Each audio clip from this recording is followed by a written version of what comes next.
Indikator nomor 36 atau soal uraian ini nanti siswa dapat menunjukkan tahapan metamorfosis yang merugikan, menguntungkan berdasarkan gambar. Nah, kalian lihat di sini ada beberapa gambar. Kita mulai dari kupu-kupu, di sini telur, ulat, kepompong, dan kupu-kupu dewasa. Bagian kupu-kupu ini yang merugikan ini ada di bagian ulat. Ulat ini merugikan para petani karena memakan daun tumbuhan.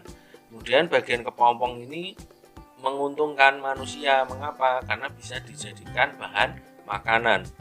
Kemudian bagian kupu-kupu dewasa dia juga menguntungkan karena membantu penyerbukan tanaman.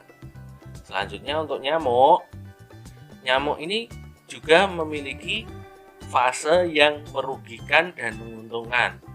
Fase yang merugikan atau kalau kita urutkan itu mulai dari larva, ini adalah fase yang menguntungkan.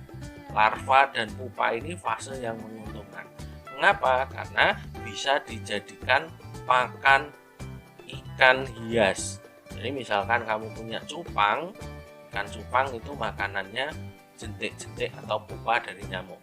Sedangkan jika dia menjadi nyamuk dewasa, ini merugikan. Kenapa? Karena dia membawa bibit penyakit. Ada malaria, ada kaki gajah, ada demam berdarah dengue, dan lain sebagainya. Kemudian untuk katak ini sepertinya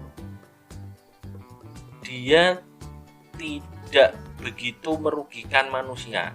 Tidak ada katak yang merugikan manusia, hanya beberapa jenis saja katak yang mungkin beracun sehingga tidak bisa dikonsumsi.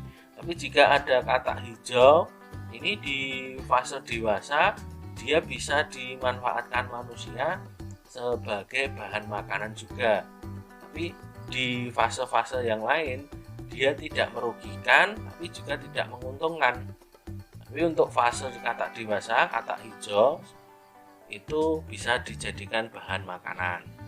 Selain itu katak juga memakan nyamuk sehingga juga menguntungkan manusia.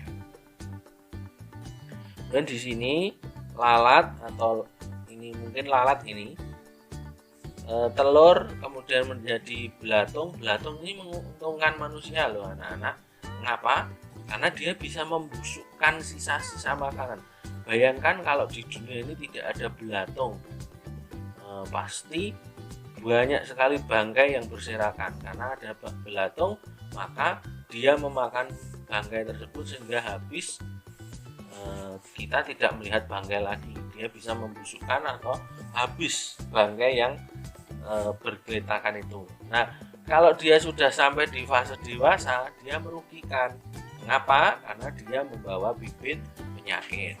Sehingga fase yang menguntungkan ada di larva, sedangkan fase yang merugikan ada di fase dewasa. Dan kita lanjut di belalang. Nah, belalang ini unik anak-anak karena di fase nimfa dan dewasa itu juga bisa menguntungkan dan merugikan. Menguntungkan di fase dewasa itu bisa dimanfaatkan sebagai bahan makanan. Ada beberapa kuliner yang cukup ekstrim di daerah-daerah tertentu yang membuat makanan dari belalang ini bisa digoreng, bisa dibakar, dan lain sebagainya. Tapi belalang ini juga merugikan. Mengapa? Sama seperti dengan ulat, dia juga memakan daun dari tanaman milik petani. Jadi di fase nimfa sampai dewasa ini dia bisa menguntungkan, bisa juga merugikan. Kemudian untuk capung ini tidak begitu berpengaruh terhadap manusia. Nah, mungkin malah larvanya ini ada yang memanfaatkan mungkin kuliner ekstrim seperti itu. Nah, untuk kecoa, nah ini tidak ada yang menguntungkan.